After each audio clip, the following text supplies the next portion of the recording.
This video finds us in the western part of the state of Virginia as we spent a day driving along the Blue Ridge Parkway to take in some beautiful fall scenery, and we will show you a few cool stops along the way. The Blue Ridge Parkway is a 469-mile road through the mountains that runs from Shenandoah National Park in Virginia down to Great Smoky Mountains National Park in North Carolina.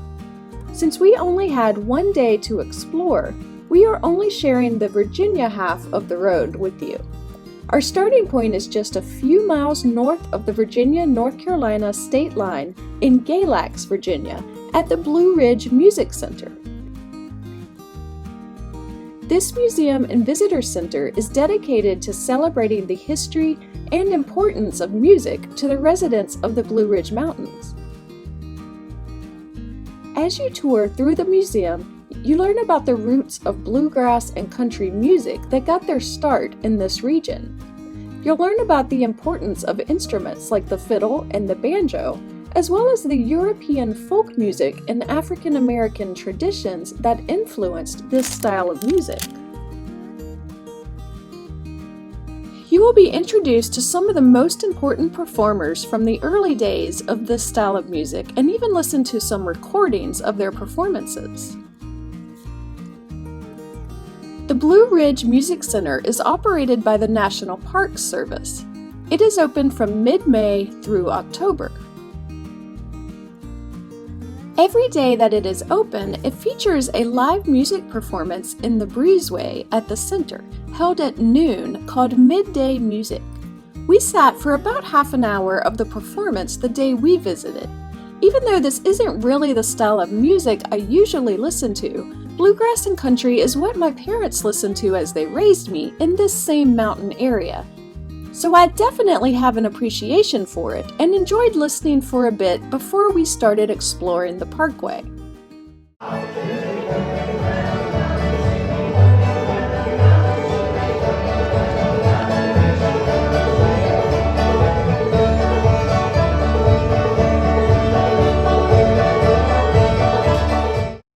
Like any good visitor center, they do have a gift shop with some souvenirs from the music center and Blue Ridge Parkway available for sale.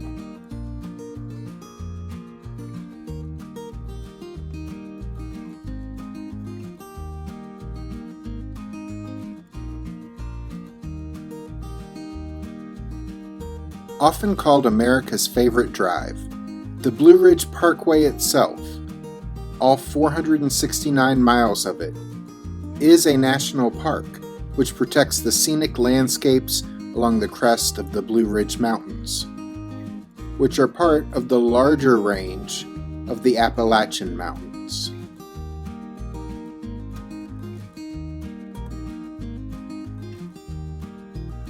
The speed limit on the parkway never rises above 45 miles per hour. It's not the fastest route to wherever you want to get to in the area.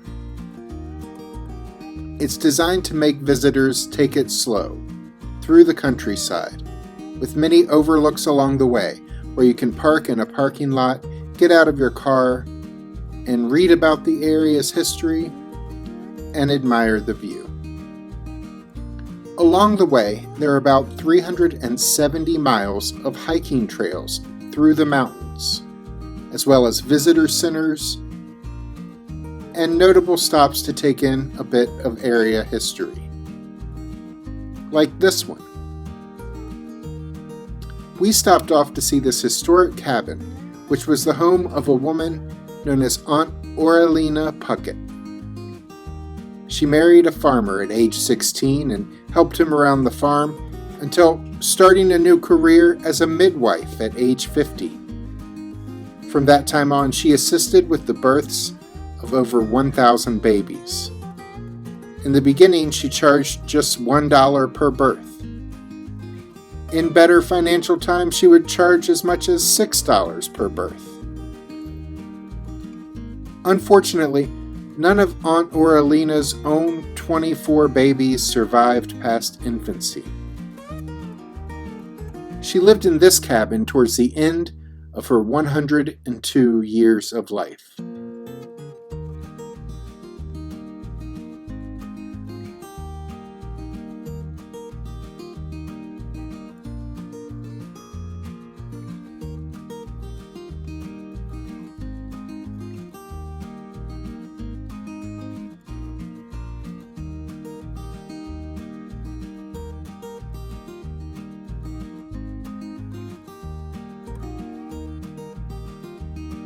We also stopped at a historic store called Mayberry Trading Post that has been open since 1892. This country store has a lot of local products. We bought some pumpkin butter here that was made in the area, and it was delicious. Now, the fictional town of Mayberry from the Andy Griffith Show is based on a town about 20 miles south of here named Mount Airy, North Carolina. But this store has some ties to fictional Mayberry as well, as Andy Griffith's grandparents are said to have shopped here. And Betty Lynn, the actress who played Deputy Barney Fife's girlfriend Thelma Lou on the Andy Griffith Show, was known to make appearances at this store as well.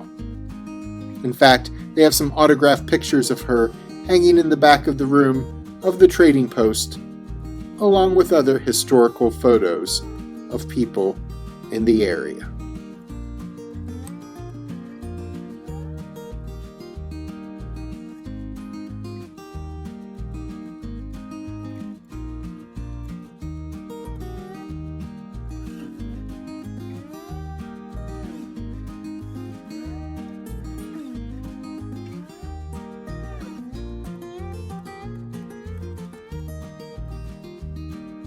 Along the way, there are about 280 scenic pull-offs on the Parkway.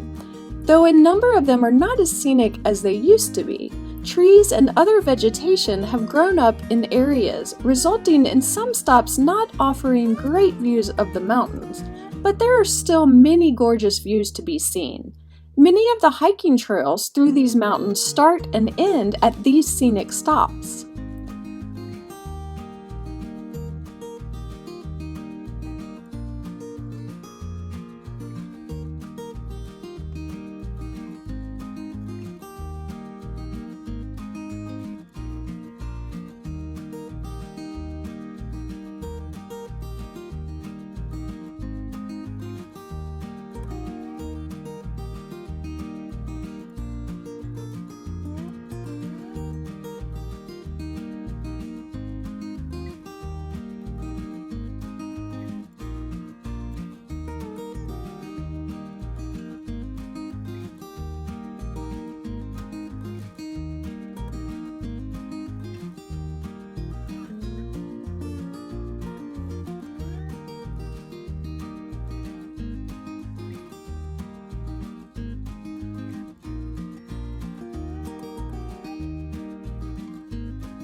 One of the most popular stops on the Virginia side of the Blue Ridge Parkway is Mabry Mill at milepost 176.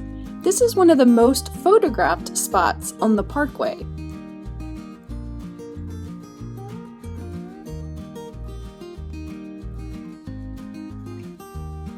Ed Mabry built this mill where he lived and worked with his wife Lizzie. They ground corn and cut lumber and worked as blacksmiths here.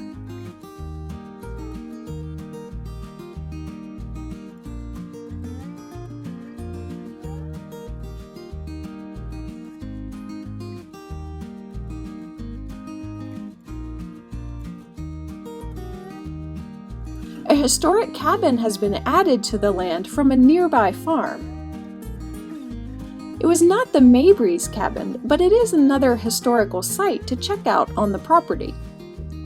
During the summer and early fall, there are cultural demonstrations here, including blacksmith demonstrations and talks about how the mill works.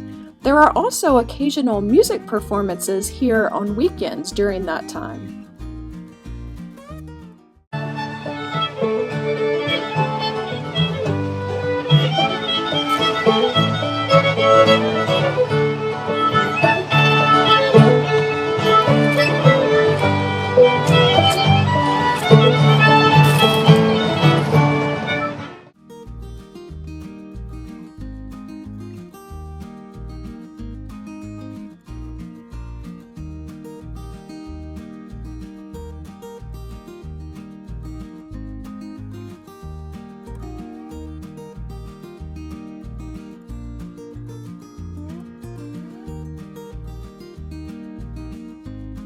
There's also a visitor center that we checked out with some interesting information and a lot of souvenirs available for purchase.